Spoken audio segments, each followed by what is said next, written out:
Shalom, ha llegado el turno de Parashat Tzav y con ella también hay un nuevo invitado. Para mí es una alegría poder compartir con ustedes estas reflexiones semana tras semana y en este caso poder detenernos en un término que nos va a hablar sobre lo que implica el fruto, el florecer, cuando estamos sellados para el Señor, que representa ese sello que tenemos delante de los demás. Bienvenidos a nuestra reflexión de hoy.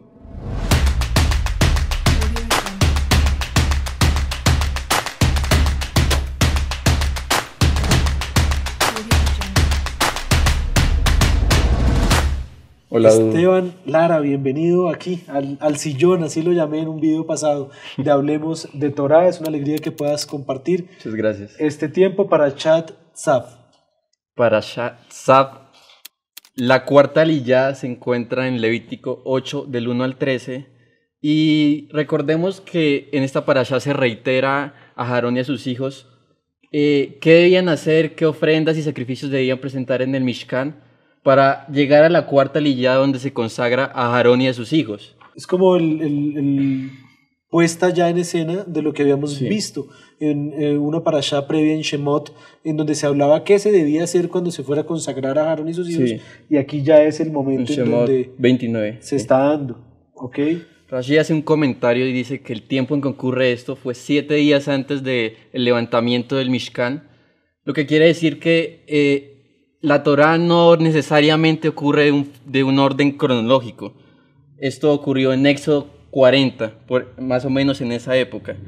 ¿Y qué fue lo que ocurrió? Moshe lavó a Aarón y a sus hijos, después les puso la túnica y la faja, luego les puso el manto y el efod, y en el efod puso los urim y tumim, para finalmente llegar al turbante y a la placa de oro, que es en lo que me quiero centrar. Esta placa de oro está en Levítico 8:9. Leamos el verso. Vayasem et hamitznefet al rosho. Vayasem al hamitznefet el mul panav et tzitz. Azahav nezer hakodesh kasher tziva Adonai et Moshe. La traducción dice, puso la cofia. Es la que va a brindar esta versión al español que hay de Rashi, sobre su cabeza, y sobre la cofia hacia el frente colocó la placa frontal de oro, la diadema de santidad, como Adonai había ordenado a Moshe. Ese término mitznefet es el que algunos van a traducir como mitra, aquí van a traducir como cofia o turbante, y era lo que cubría la cabeza de los Kohanim. De allí va a surgir la tradición de cubrirnos la cabeza siempre delante del Eterno. ¿Qué encontraste en relación con este término del mitznefet, de la placa que iba en la frente, que el término allí es también diferente, digámoslo, que es tzitz, un término particular, que encontrábamos cosas interesantes, y otra forma es nezer hakodesh. Llenos de términos. Lo interesante aquí es que esta placa, recuerden que decía Kadosh Ladonai. En este versículo se le da dos características, Nezer HaKodesh y Tzitz. Nezer viene de la raíz Nazar, que significa dedicación. De hecho, Nisro, que es nazareo en español, viene de ahí, es una persona que está apartada, dedicada a Dios. Y como tal, la palabra Tzitz significa florecer. Y hay algo muy interesante en esta palabra, y es que también aparece en Números 17:8, cuando ocurre la rebelión de Korach y se está dudando el sacerdocio de Aarón. Entonces recordemos que se le ordena a Moshe poner 12 varas al frente de la tienda de reunión, y la que floreciera el otro día era la que tenía el sacerdocio. Evidentemente floreció la de Leví, que tenía el nombre de Aarón. Y esa palabra de florecer que se usa en Números 17:8 es la misma que aparece, es decir, ese caracterizando sello que ellos tenían en su cabeza, el que tenía el sumo sacerdote, porque esto solo tenía el sumo sacerdote, es el mismo término en hebreo que va a hablar de florecer, es decir, era un florecimiento, un fruto, es el equivalente como cuando una rama florece. Y es interesante que cuando ese sacerdocio que había en la cabeza de Aarón, del sumo sacerdote, fue puesto en juicio, el Señor lo confirmó haciendo florecer una vara que representaba su tribu. Sí. Ese florecimiento es el mismo término hebreo. Qué bonito hallazgo en el hebreo para la reflexión de hoy. ¿Qué más podemos ver?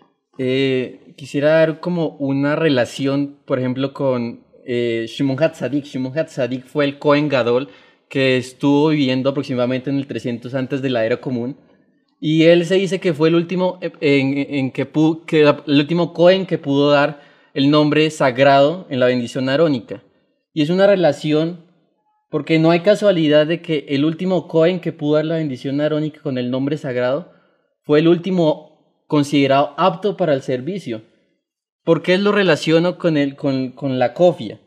Porque la cofia tenía dos características: Sitz, florecer, Nezer Hakadosh, que significa la dedicación. Una dedicación santa da frutos, como ocurrió en el sacerdocio de Shimon HaTzadik. Se dice que hubo muchos milagros en esa época.